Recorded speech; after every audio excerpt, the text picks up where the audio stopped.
കാര്യങ്ങള് വസ്തുതകൾ വളരെ ചെറിയ രീതിയിൽ വരികയും ചെയ്യുന്നു എന്നുള്ളത് പൊതുസമൂഹം എത്രയും തെറ്റിദ്ധരിക്കപ്പെട്ടിരിക്കുന്നു എന്നുള്ളതിന്റെ ഏറ്റവും വലിയ തെളിവാണ്.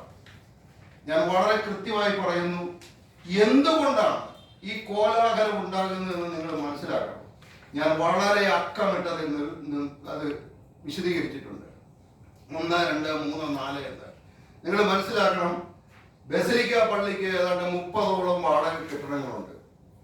അതിൽ നിന്ന് മാസം കിട്ടുന്ന വരുമാനം വാടക ഇനത്തിൽ മാത്രം 15 ലക്ഷം രൂപയാണ്. ബസലിക്ക പള്ളിക്ക് മാത്രം 3 വലിയ ഹാളുകളുണ്ട്.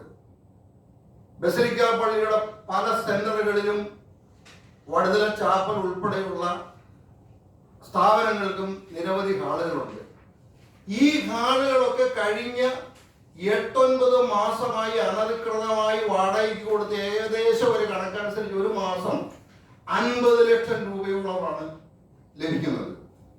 കൂടാതെ ബസലിക്ക പള്ളിക്ക് നമ്മുടെ മാനവജി റോഡിൽ ചിയാങ് റെസ്റ്റോറന്റിന്റെ പുറകിൽ ഒരു 10 സെന്റ് സ്ഥലമുണ്ട്.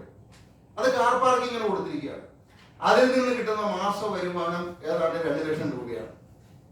വിവാഹം, മാമോദീസ, കുഴിക്കാണം, കല്ലറ തുറക്കൽ, ഇങ്ങനെ പള്ളി സംബന്ധമായ നിരവധി വരുമാനങ്ങളുണ്ട്. 60-70 ലക്ഷം രൂപ ഒരു മാസം പള്ളി അക്കൗണ്ടിലേക്ക് വരാതെ, നിങ്ങൾ ഓർക്കണം, ഈ പണം കൊണ്ടാണ് വിവാഹ സഹായവും മരണാവശ്യവും സാധുജനങ്ങൾക്കുള്ള ധനസഹായവും മുഴുവൻ നടന്നു പോകുന്നത്. പള്ളിയിലെ ദൈനംദിന ചെലവുകൾ നടന്നു പോകുന്നത്. കഴിഞ്ഞ 8-9 മാസമായി ഈ പണം മുഴുവൻ ചില സ്ഥാപിത താല്പര്യക്കാരുടെ, ഞാൻ പറഞ്ഞു 99.99% വരുന്ന വിശ്വാസികളുടെ പണം ഈ ഒരു വിരലിലെണ്ണാവുന്ന ആളുകളുടെ മുമ്പിലേക്ക് എത്തിച്ചേരുകയാണ്. ഈ സത്യം നിങ്ങൾ അറിയണം. നിങ്ങൾ ഒന്നുകൂടി അറിയണം. ഈ കോലാഹലം മുഴുവൻ നടക്കുന്നത് നഗരമധ്യത്തിൽ, ബഹുമാനപ്പെട്ട കേരള ഹൈക്കോടതിയുടെ മൂക്കിന് താഴെ, city police commissioner, central station SI, station house ഓഫീസറിന് താഴെ, ARP ക്യാമ്പിനോട് തൊട്ടു ചേർന്ന്. ഇന്ന് ആലോചിച്ചു, അരമനയിൽ ഏതാനും ആളുകൾ കയറി പുരോഹിതരെ ബന്ദികളാക്കുന്നു. വിശ്വാസ സമൂഹത്തിന് പള്ളിയിലേക്കുള്ള പ്രവേശനം തടയുന്നു. ഗുണ്ടായിസം അരങ്ങേറുന്നു. നിങ്ങളൊന്ന് ആലോചിച്ചത്, പട്ടാപ്പകൽ നഗരമധ്യത്തിൽ ഗുണ്ടായിസം അരങ്ങേറിയിട്ട് നിസ്സംഗരായി പോലീസ് നിൽക്കുകയാണ്.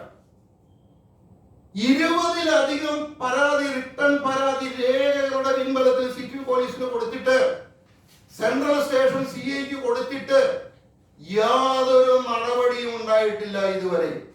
നിങ്ങളിവിടെ ഓർക്കേണ്ട ഒരു കാര്യം, 2024 നവംബർ മാസത്തില് നവംബർ 25-ാം തീയതി അവിടുത്തെ പുരോഹിതൻ ഫാദർ വർഗീസ് മണവാളിനെ സ്ഥലം മാറ്റി.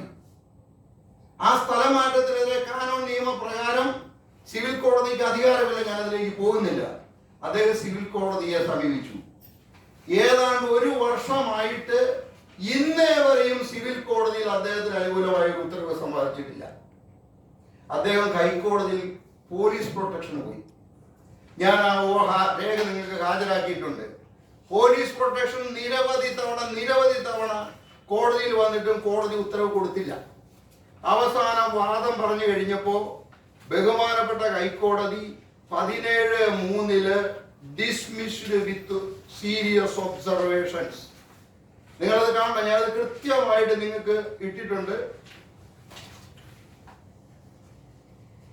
13-3-2025 to 17-3-20 admission, post on 17-3-25, 17-3-25 dismissed with observations. കോടതി ഓപ്പൺ കോടതിയിൽ പറഞ്ഞു, അതിരൂക്ഷമായ വിമർശനം നടത്തി ഞാനിത് ഡിസ്മിസ് ചെയ്യാമെന്ന് പറഞ്ഞു. സബ്സീക്വന്റ് ആയിട്ട് 20-3 ഒരു പ്രത്യേക സംവിധാനത്തിൽ പെർമിഷൻ മേടിച്ച് ആ കേസ് 20-3 കൊണ്ടുവന്നിട്ട് ഞാൻ ഒരു വലിയ നിരീക്ഷണത്തോടുകൂടി കോടതി ഇത് ഡിസ്മിസ് ചെയ്യുമെന്ന് പറഞ്ഞപ്പോ spoken to dismissed as withdrawn. നിയമം അറിയാം, നിങ്ങൾക്കറിയാം. അതിന്റെ സ്പെഷ്യൽ പെർമിഷൻ മേടിച്ച് ടു ബി സ്പോക്കൺ ടു എന്ന് വെച്ചിട്ട് ഡിസ്മിസ് ചെയ്ത് ആ വലിയ പരാമർശം ഒഴിവാക്കുകയാണ് ചെയ്ത്. ഞാൻ രേഖ കൃത്യമായിട്ട് നിങ്ങളുടെ മുമ്പിൽ ഹാജരാക്കിയിട്ടുണ്ട്. അതിലെ ഉത്തരവും പിന്നീട് ഹാജരാക്കിയിട്ടുണ്ട്. പോലീസ് പ്രൊട്ടക്ഷൻ നിരുപാധികം തള്ളിയതായിട്ട്. അതേസമയം മാളിയത്തച്ഛന് യാതൊരു മടിയും കൂടാതെ പോലീസ് പ്രൊട്ടക്ഷൻ കൊടുത്തു എന്ന് മാത്രമല്ല, ട്രസ്റ്റി ഇദ്ദേഹത്തിനും, ഞാൻ അഭിഭാഷകൻ എന്ന രീതിയിൽ ഞാൻ പോലീസ് പ്രൊട്ടക്ഷൻ മൂവ് ചെയ്തില്ല, ഇദ്ദേഹത്തിനും പോലീസ് പ്രൊട്ടക്ഷൻ കോടതി എക്സ്റ്റെൻഡ് ചെയ്തു. ആ ഉത്തരവ് ഞാൻ ഹാജരാക്കിയിട്ടുണ്ട്. ഇതിൽ നിന്ന് തന്നെ നിങ്ങൾക്ക് മനസ്സിലാവും സത്യം എവിടെയാണ്, വസ്തുത എവിടെയാണെന്ന്. ഇനി പോലീസിന്റെ ഭാഗത്തു നിന്നുള്ള അനാസ്ഥയ്ക്കും ഞാൻ ഒരു കാര്യം പറയാം. പുരോഹിതന് അവിടെ ഇരിക്കുന്ന ബഹുമാനപ്പെട്ട അഡ്മിനിസ്ട്രേറ്റീവ് ബഹുമാനപ്പെട്ട കേരള ഹൈക്കോടതി പ്രൊട്ടക്ഷൻ അനുവദിച്ചു. വിശുദ്ധ വാര ദിനത്തില് ഒരു 2 സെക്യൂരിറ്റികളുണ്ട്. അത് അവിടെ നിന്ന് സ്ഥലം മാറ്റി പോകാൻ വിസമ്മതിക്കുന്ന അച്ഛൻ പ്രൈവറ്റ് ആയിട്ട് വെച്ചിരിക്കുന്ന സെക്യൂരിറ്റിയാണ്. അതിലൊരു സെക്യൂരിറ്റി രാത്രി ആരും ഉണ്ടായില്ല എന്ന് കൃത്യം, എന്റെ മാസ്റ്റർ പ്ലാനിനെ കുറിച്ചൊന്നും ഞാൻ വിശദമായിട്ട് പോകുന്നില്ല. അതായത് പുറത്തുനിന്ന് എന്തെങ്കിലും സ്വരം കേട്ട് കഴിഞ്ഞാൽ അച്ഛൻ വന്ന് നോക്കും. അത് അറിയാവുന്ന അദ്ദേഹം മറ്റേ സെക്യൂരിറ്റിയോട് പറഞ്ഞു, താൻ ഇവിടെ നിന്ന് ബഹളം ഉണ്ടാക്കണം, പാട്ടയിൽ കൊട്ടി സ്വരം ഉണ്ടാക്കണം. അച്ഛൻ വന്ന് പുറത്തോട്ട് നോക്കും. അപ്പൊ ഞാൻ സ്റ്റെയറിൽ കൂടെ കയറി ഞാൻ ആക്രമിക്കും. ഈ കത്തി സഹിതം മാരകായുധങ്ങളെ സഹിതം കൈയോടെ ആ സെക്യൂരിറ്റിയെ പിടിച്ചു. സെക്യൂരിറ്റിയെ പിടിച്ച് അയാൾ തന്നെ കൈ കുറഞ്ഞു. ഓൺ ദ സ്പോട്ടിൽ പോലീസ് വന്നു.